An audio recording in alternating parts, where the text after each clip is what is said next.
Hello fish fools, Jeff here.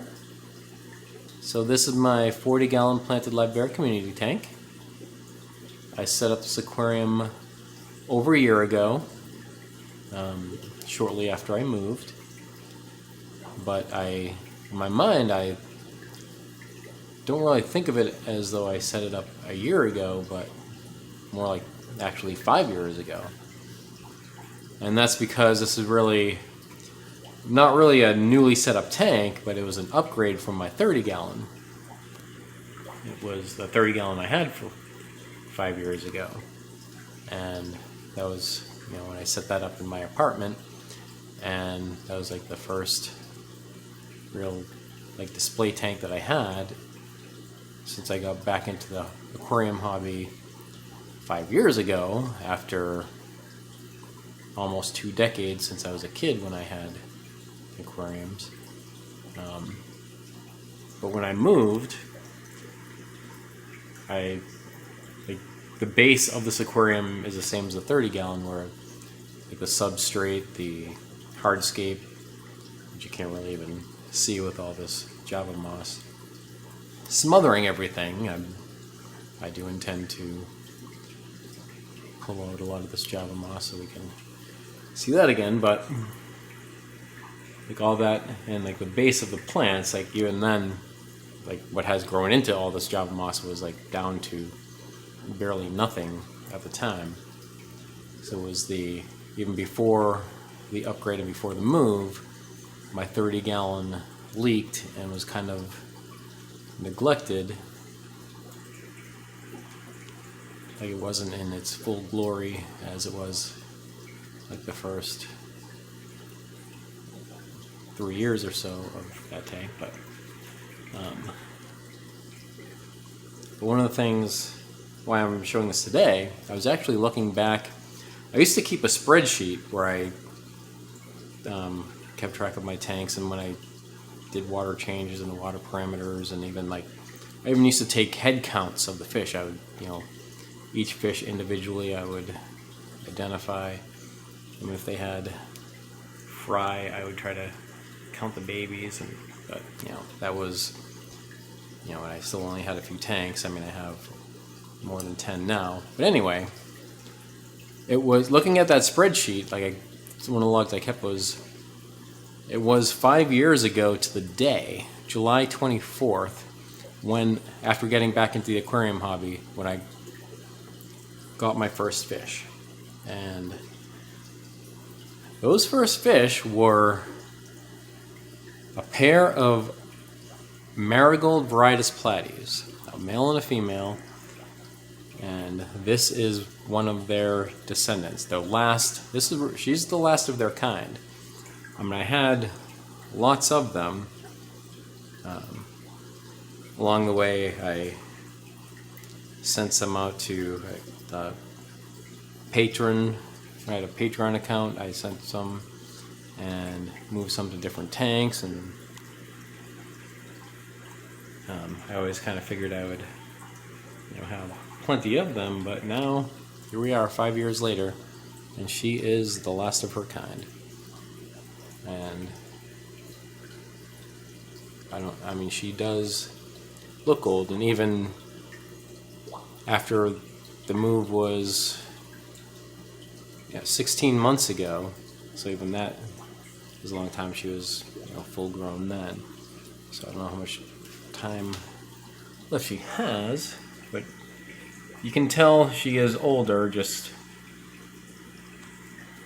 if you have an old Xiphophorus fish, this is a marigold varietas platy. It's a Xiphophorus varietas, but if you have same with a Xiphophorus maculatus, which would be a platy like those are, or Xiphophorus helleri, like that swordtail there. But you can kind of see she has aged. Some older fish will get frail, and skinny, and just kind of look emaciated. She still looks pretty healthy. I don't know how old she is, but I would guess she's probably 3 years old, which is senior citizen for a platy. Yeah, like I figure, I mean, I would love to keep the legacy going, but I don't think I figure she's probably too old to have babies. But pretty interesting. It was first pair of fish I got was from PetSmart, and she is one of the last. That same day, I got a female platy. It was a blue platy that, started the platy population. I mean, not platy, guppy, a blue guppy, and the guppy population. But I don't. After the move, after the tank leaked, and after everything along the way, none of these are descendants of that fish. But this one is another old one. This is the next, within a week or so, I got more fish. These were together, like their descendants were the first group of quarantine fish that I had. When I had this tank set up, or no, it's not this tank, but when it was the 30-gallon, I had no fish in it, but I set up a 10-gallon as a quarantine tank, and before I moved, and I was waiting for the 30-gallon to cycle before moving any fish into it. And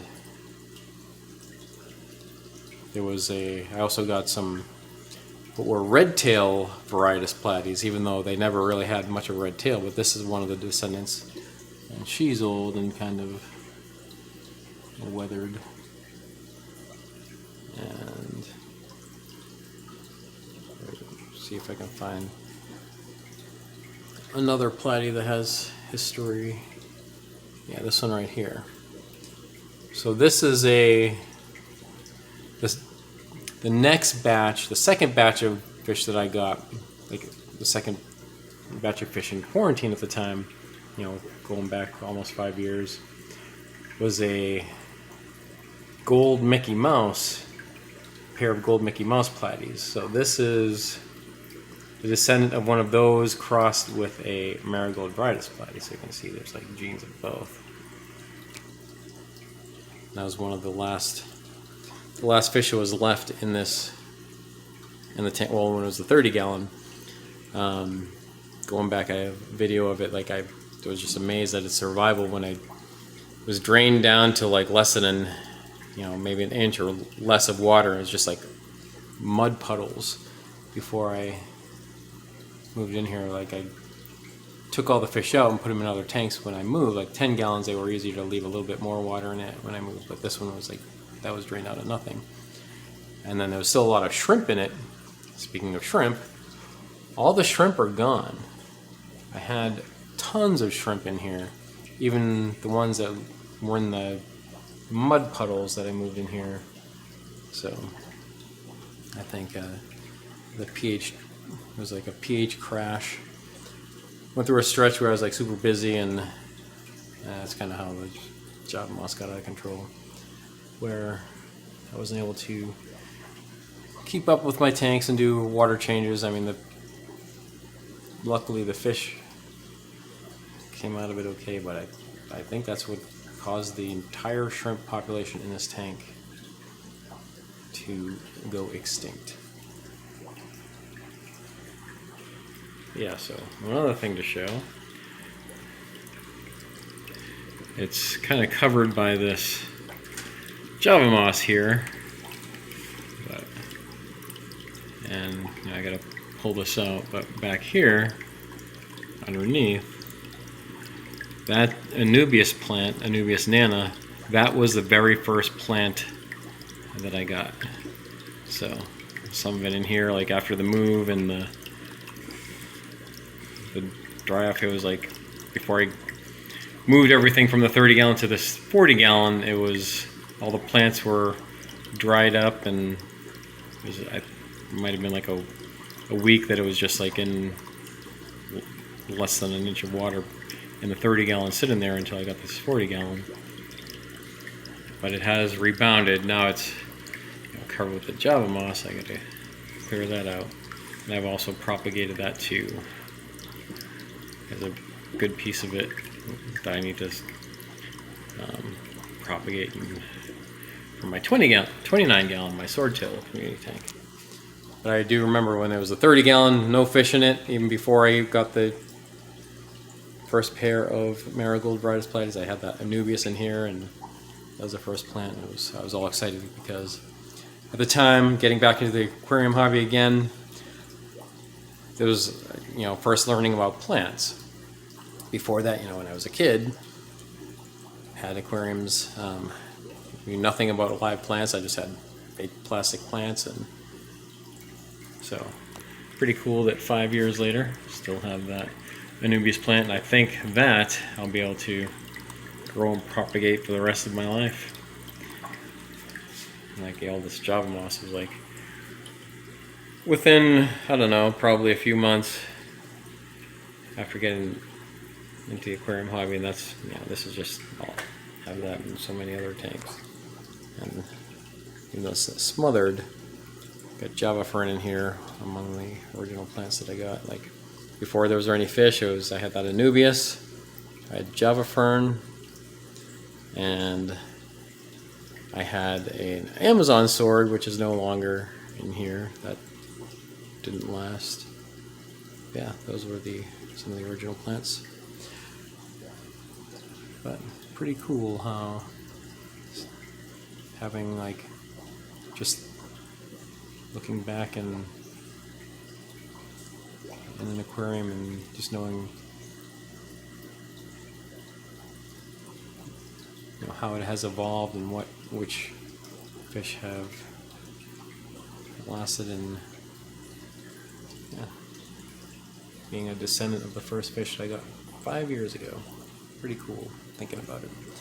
Alright, well, I just wanted to point that out, and that's it for now. And remember, I'm Jeff, and I enjoy fishies. Thanks for watching.